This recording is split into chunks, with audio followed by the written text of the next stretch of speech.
여러분 안녕하십니까? 뉴스 더 개벽입니다. 세계 곳곳에서 발생한 개벽 뉴스를 알려드립니다.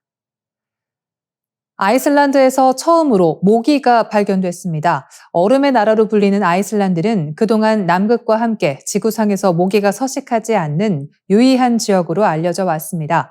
그러나 최근 수도 레이캬비크 북쪽 약 30km 떨어진 지역에서 줄무늬 모기 3마리가 포획되면서 기후변화의 신호인지 그 여부가 주목됩니다. 아이슬란드 자연과학연구소 곤충학자 마티아스 알프레도소는 이번에 잡힌 모기는 암컷 2마리와 수컷 1마리로 나방 등을 유인하기 위해 설치한 장치에 포획됐다고 밝혔습니다. 해당 장치는 설탕과 와인을 섞은 용액을 묻혀 단맛에 끌리는 곤충을 잡는 방식입니다. 아이슬란드는 혹독한 한랭 기후 탓에 모기가 살아남을 수 없는 환경으로 여겨졌습니다. 그러나 최근 수년 사이 여름이 길어지고 겨울이 따뜻해지는 등 온난화 현상이 뚜렷해지면서 곤충 서식 환경이 급변하고 있습니다. 실제로 아이슬란드의 온난화 속도는 북반구 평균보다 약 4배 빠르며 녹는 빙하와 함께 따뜻한 바다 어종이 연안에서 포착되는 사례가 늘고 있다고 영국 가디언은 전했습니다. 이번에 발견된 줄무늬 모기는 유럽 전역에서 흔히 볼 수 있는 종으로 상대적으로 추운 지역에서도 살아남을 수 있는 적응력을 가진 것으로 알려져 있습니다. 알프레도손 박사는 이 종은 영하의 기온을 견디며 긴 겨울을 버틸 수 있을 정도로 냉한 지역에 잘 적응한 것으로 보인다고 설명했습니다. 다만 그는 이번 모기들이 선박이나 화물 컨테이너를 통해 우연히 유입됐을 가능성도 있다며 실제로 이들이 아이슬란드에서 번식해 정착하는지는 봄철 추가 모니터링을 통해 확인할 필요가 있다고 덧붙였습니다. 전문가들은 이번 사례를 단순한 일회성 발견으로만 볼 수 없다고 지적합니다. 온난화가 가속될 경우 한때 모기 없는 나라였던 아이슬란드조차 모기 서식지로 변할 가능성을 배제할 수 없기 때문입니다. 기후 변화가 북극권 생태계의 경계를 허물고 있음을 보여주는 상징적 사건이라는 평가가 나옵니다. 아프리카에서 시작된 밥상 혁명, 그 중심엔 한국이 있습니다. 사하라 이남 아프리카 국가들이 한국의 벼 재배 기술을 도입하면서 한때 수입에 의존하던 식량 구조가 근본적으로 바뀌고 있습니다. 아프리카는 현재 쌀 소비량의 70%를 자체 생산으로 충당하지 못하고 있습니다. 도시화로 식량 수요가 급격히 늘었지만 농업 기술은 여전히 낙후돼 있어 매년 1,700만 톤을 수입에 의존합니다. 이 때문에 쌀 가격이 오르면 바로 생활 위기가 닥치곤 했습니다. 이 절망적인 상황을 바꾼 건 한국이었습니다. 1970년대 통일벼로 식량난을 해결했던 경험을 되살려 아프리카의 기후와 토양에 맞는 고수확 벼 품종을 개발했습니다. 수확량은 기존보다 30% 이상 증가했고 병충해 저항성까지 높아졌습니다. 가나에서는 이 기술로 생산한 벼 종자 300톤이 정부에 납품되며 K-라이스벨트의 첫 결실을 맺었습니다. 이 사업의 목표는 단순히 쌀을 주는 것이 아니라 쌀을 스스로 생산할 수 있는 능력을 키우는 것입니다. 한국은 2027년까지 아프리카 7개국, 카메룬, 가나, 기니, 케냐, 감비아와 세네갈, 우간다에 매년 1만 톤 이상의 벼 종자를 공급할 계획입니다. 이를 통해 약 3천만 명이 굶주림에서 벗어날 것으로 기대됩니다. 2025년에는 기니비사우 등 3개국이 추가 참여해 사업은 더욱 확대됩니다. K-라이스벨트는 인도주의적 원조를 넘어 경제와 기술이 결합된 새로운 형태의 국제협력 모델로 평가됩니다. 한국산 농기계와 비료, 종자 기술이 함께 수출되며 아프리카와 한국이 함께 성장하는 윈윈 구조를 만들어가고 있습니다. 농우바이오, 대동, 남해화학 등 국내 기업들에게는 새로운 시장이 열렸고 아프리카 농민들에게는 지속 가능한 자립의 길이 열린 셈입니다.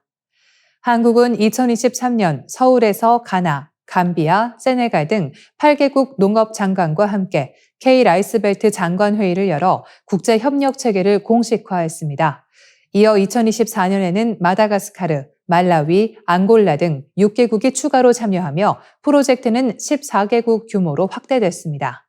1970년대 한국이 배고픔의 시대를 끝냈듯 이제 한국의 농업 기술은 지구 반대편에서 또 한 번의 녹색 혁명을 이끌고 있습니다. 아프리카의 논에서 자라는 벼 한 알마다 한국이 함께 심은 희망의 씨앗이 자라나고 있습니다. 미국의 양자 컴퓨터 기업 아이온큐가 세계 최초로 2큐빗 연산 정확도 99.99%를 달성했습니다. 이 숫자를 쉽게 말하면 1만 번 계산을 하면 단 한 번만 틀린다는 수준입니다. 양자 컴퓨터 세계에서는 이 정도면 거의 완벽한 계산이라 불릴 만큼 놀라운 성과입니다. 양자 컴퓨터는 0과 1을 동시에 다룰 수 있는 큐빗이라는 단위를 이용해 계산합니다. 하지만 큐빗은 아주 민감해서 미세한 온도 변화나 전자기 신호에도 쉽게 흔들립니다. 그래서 조금만 오류가 생겨도 전체 계산 결과가 엉망이 됩니다. 이 때문에 과학자들은 오랫동안 얼마나 오류 없이 계산할 수 있느냐에 집중해 왔습니다. 그 기준이 바로 99.99%, 즉 오류율이 0.01% 이하일 때입니다. 이 수치를 넘어서면 오류 보정이 가능한 수준, 즉 실제로 쓸 수 있는 양자 컴퓨터가 된다는 뜻입니다. 아이온큐는 이번에 그 벽을 넘어섰습니다. 이 회사는 이온을 레이저로 잡아두고 조작하는 이온 트랩 방식을 사용합니다. 보통 이런 방식은 계산할 때마다 큐빗을 거의 절대 0도에 가깝게 식혀야 하는데 아이온큐는 그렇게 낮추지 않아도 같은 정확도를 유지하는 기술을 만들어냈습니다. 즉, 냉각 없이도 틀리지 않는 양자 연산을 세계 최초로 실현한 것입니다. 그 핵심은 전자식 제어 기술입니다. 아이온큐는 영국의 옥스퍼드 아이오닉스라는 회사를 인수해 큐빗을 전자회로처럼 정밀하게 제어할 수 있는 기술을 발전시켰습니다. 이 기술 덕분에 큐빗이 조금 따뜻한 상태에서도 안정적으로 작동하게 된 것입니다. 실험에서는 메머 쇠렌센 게이트라는 2큐빗 연산 방식을 사용했습니다. 이 방식으로 500회 이상 연속 계산을 해도 큐빗의 상태가 90% 이상 유지되고 오류율은 0.01% 이하로 측정됐습니다. 결과적으로 아이온큐는 냉각 장비 없이도 빠르고 안정적인 양자 계산이 가능한 시스템을 증명했습니다. 아이온큐는 이번 성과는 반도체 공정으로 제작한 칩에서 구현된 세계 최초의 99.99% 정확도라며 2030년까지 수백만 개의 큐빗을 만들어 실질적인 양자 우위를 달성하겠다고 밝혔습니다. 인공지능 산업의 폭발적 성장세 속에 구리가 새로운 석유로 떠오르고 있습니다. 전기차, 데이터 센터, 신재생 에너지 등 첨단 산업 전반에 필수적으로 쓰이는 구리의 수요가 급증하면서 국제시장에서 구리 가격이 고공행진을 이어가고 있습니다. 최근 10월 들어 구리 가격은 1톤당 1만 880달러로 올해 최고치를 기록했습니다. 런던 금속거래소 기준 구리 선물은 1만 703.85달러를 기록해 연초 대비 21.7% 상승했습니다. 전문가들은 내년 중 구리 가격이 1톤당 최대 1만 5천 달러에 이를 것으로 내다봅니다. 이 같은 상승세의 배경에는 공급 부족과 미래 수요의 폭발적 증가가 맞물려 있습니다. 세계 주요 광산의 연이은 사고로 공급이 위축된 가운데 AI 데이터 센터와 전기차, 에너지 전환 산업의 확장이 구리 수요를 밀어올리고 있습니다. 오정석 국제금융센터 전문위원은 공급 측 요인이 주도하는 가운데 탄탄한 수요 전망도 가격 강세를 뒷받침하고 있다고 분석했습니다. 올해 주요 구리 광산에서는 잇따라 생산 차질이 발생했습니다. DR 콩고의 카모아 카쿨라 광산, 칠레 엘 테니엔테 광산, 인도네시아 그라스버그 광산 등에서 잇따라 사고가 나며 글로벌 재고가 급감했습니다. LME 재고량은 지난해 8월 32만 톤에서 올해 6월 9만 톤대까지 줄었다가 10월 현재 13만 톤 수준으로 회복된 상태입니다. 그러나 여전히 과거 평균에 크게 못 미치는 수준입니다. 금리 인하 기대감도 구리 매수세를 자극했습니다. 연준의 완화 기조와 함께 미국 IT 대형주 중심의 매그니피센트 7 주가 급등이 첨단 산업 확장 기대를 키우며 구리를 산업 성장의 연료로 보는 투자자들이 몰리고 있습니다. 트럼프 대통령은 구리의 전략적 가치를 강조하며 무역 확장법 232조에 따라 구리 수입 조사를 지시했습니다. 그는 구리는 군사 장비뿐 아니라 AI 산업의 핵심 하드웨어라며 불공정 무역으로 인한 피해를 바로잡겠다고 밝혔습니다.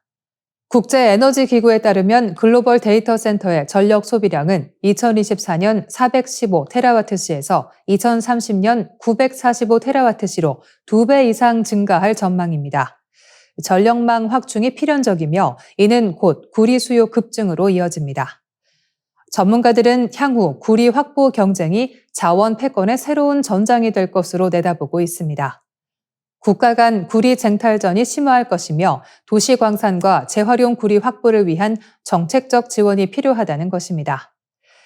AI 시대의 가속은 곧 구리의 시대를 의미합니다. 산업과 기술의 심장이 구리로 맥동하고 있는 셈입니다. 이상으로 뉴스 더 개벽 마치겠습니다. 시청해주셔서 고맙습니다.